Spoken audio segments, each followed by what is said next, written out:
Praise the Lord, everyone. Our God is so good. We have been learning on the topic El Rohi, God who sees me.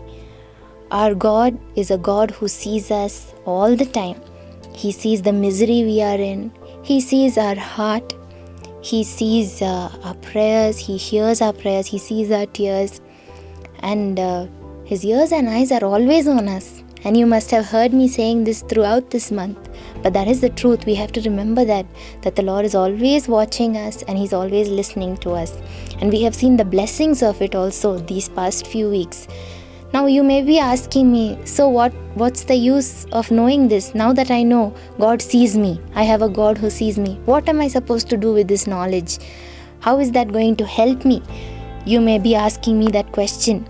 That's a very good question, and that's the question that we're going to see the answer for today. If we go back to that story of Hagar from where we started in Genesis chapter 16, the Bible so clearly tells us in Genesis chapter 16 verse 13, she says, Hagar is saying this, she's saying, "You are the God who sees me." And she goes on to say, "For I have seen the one who sees me." So today my question to you is, have you seen the one who sees you? It's not enough to just know, okay, God is seeing me, God sees me. El Rohi is the name of my God because He's the God who sees me. That's not enough to know just that God is seeing you. But you need to have an encounter with this God. That's where life changes. That's where miracle happens. So when we know God sees us, we feel happy. When we know God sees us, when nobody else is paying attention to us, it makes us glad. We like all that, that God sees our heart, that God hears our prayer. It boosts our faith. But what changes our life ultimately is to have an encounter with the one who sees us. You must see the one who is seeing you, which is the Lord Jesus Christ, which is the Lord our God. Hallelujah. You need to go through that encounter. That's where life changes. That's why Hagar could go back to her mistress's house from where she fled. The same place of problem that destroyed her, that made her run away, is the same place she's able to go back with renewed strength and courage. How? Because she had that encounter with the one who sees her. She had an encounter with her El Rohi God. So I pray that today we will also have that encounter with the El Rohi God. In John chapter 4, the same thing happens with the Samaritan woman. She knows about the Messiah. She's saying in her conversation with the Lord Jesus in that chapter, John chapter 4, we see that she knows so much about the Messiah. She knows that when the Messiah comes, everything will be well. She knows so many things. She knows the right and the wrong. But then, after her encounter with the Lord Jesus Christ, when she understood that this is the Messiah who knows everything, who sees everything, she runs into town. In John chapter 4, verse 29, she runs into her town. She leaves her water pot right there and she runs and she tells everybody, "Hey, come and see the man who told me everything I have ever done." That was her testimony. Come and see the man who saw everything I have ever done and is able to tell it to me. He's the Messiah. The moment she had that encounter, the moment she saw the one who knows everything, the one who sees everything about her, that's when her life changed. That's where her salvation was, just like how it was for Hagar. Imagine being in the household of Abraham. How many sacrifices she would have seen, how many stories she would have heard of Abraham's encounter, how much she would have heard about the Lord God Almighty. But when she herself had the encounter, that's when she's able to talk about the El Rohi God. She's the one who gave that name to the Lord, the God who sees me, only because of that personal encounter. We all need that one encounter with the Lord Jesus Christ. We see in the Bible Zacchaeus. He was a man who wanted to see this Jesus. They're saying Jesus is the Son of God. Everybody is praising Him and following Him. Crowds were behind Him and there were miracles that Jesus was doing. But Zacchaeus wanted to see the Lord Jesus. So he took that difficult task of climbing up a tree. For a short man, that would have been so hard, imagine. But he was so desperate to see that person, the Lord Jesus Christ. And what did the Lord do? He stopped, he looked up at that tree and says, Zacchaeus, I want you to come down. It was like almost that the Lord Jesus knew he was going to be up there. Of course he knew, because he's the God who sees. He's looking at your heart today also. Are you willing to learn more about him? Do you want to have that personal encounter with him? Just by knowing a lot of scripture, by being born in a Christian family, doesn't mean we have still had an encounter with him. Now is the right time to see the one who sees you, especially in this pandemic time. In this time where you don't have, you are unable, you are restricted from going out. Some of us have been restricted, but at the same time we have access to everything.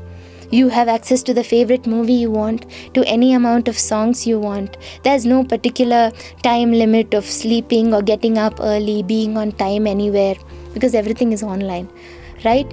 It is in such a time as this that we need to have that encounter and see the one who sees us. Can you say that like Hagar? Can you say, I have seen the one who sees me? That's where our life changes. In John chapter 1, we see of Nathanael. Philip is telling Nathanael, come see this Jesus. Your life will change. Come see. And he's like, I don't think anything will happen. But when he comes, the Lord Jesus is telling Nathanael, you are a true Israelite in whom there is no deceit. And then he was shocked. Nathanael was shocked. But Jesus said, but Nathanael, I saw you when you were sitting right under the fig tree. See that? The Lord is seeing us. But when does the transformation happen? When we see him. In John chapter 3, Nicodemus is a member of the Jewish council who comes in secret at night to talk to Jesus. He's coming to see. Everybody wants that personal encounter with the Lord Jesus. That's where the miracle takes place. Today, you need to seek God for your personal encounter. If you've already had one, if you're a spirit-filled, born again, water-baptized Christian, you still need to ask the Lord, Lord, I need a fresh perspective. Just like Moses. God says, I will come with you. My presence will go before you. I will give you rest, he says. But I want to see you. Show me your ways. Wow. That's the longing that we need to have. Moses, a man who saw God face to face, who took the 10 commandments from him, who was able to see the glory and the majesty of God at such a close level, is telling God, now I want to see you. God is telling, those who see me cannot live. But he says, no, but show me your ways. Show me how much ever you can. I want that encounter, oh God. I want to see the one who sees me. This has to become our prayer today, and I pray you will make it your prayer too. Let's pray and ask the Lord that he will open our eyes, that we may see him as the one who sees us. Hallelujah. Let's pray. Lord Jesus, I thank you so much, oh God, for your wonderful presence that is moving in our midst right now. Hallelujah. Thank you, Holy Spirit of God. You are the God who sees us. And our life changes when we come into a personal encounter with you. Father, everybody from wherever they are praying right now, I pray that they will have that personal encounter with you. Enough of all the sermons we have heard, oh God. Enough of all that, the things we read, the books we read, the movies we watch, the entertainment that we give. We thank you for that, oh God. But I think that is enough. We have had enough. We need more of you. You're the only cup that never runs dry.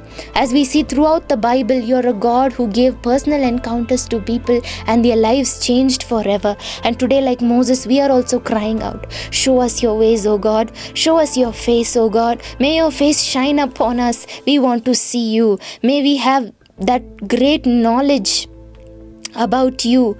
Hallelujah, hallelujah, hallelujah, hallelujah. We don't want to enough, oh Lord, that we have learned the text and the theology about you. Now we want to know you, oh God, the word in flesh. Hallelujah, the Bible incarnate. That was you.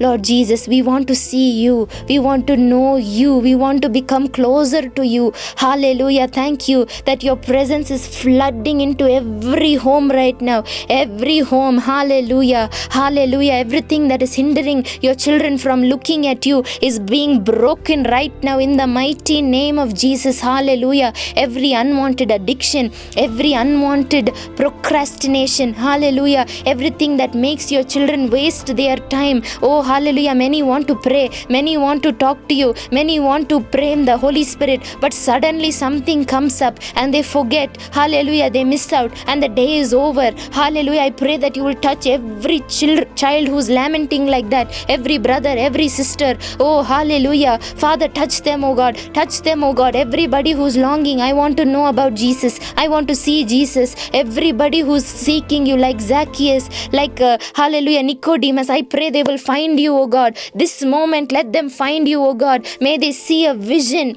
oh hallelujah, of your glory, of your majesty. May they hear your voice. All those who are praying, I want to hear the voice of God. I want to learn how to hear the voice of God today, oh God. I pray that you will touch them, oh Father. Touch them, oh God. Open their hearts, open their ears, open their eyes, oh Father.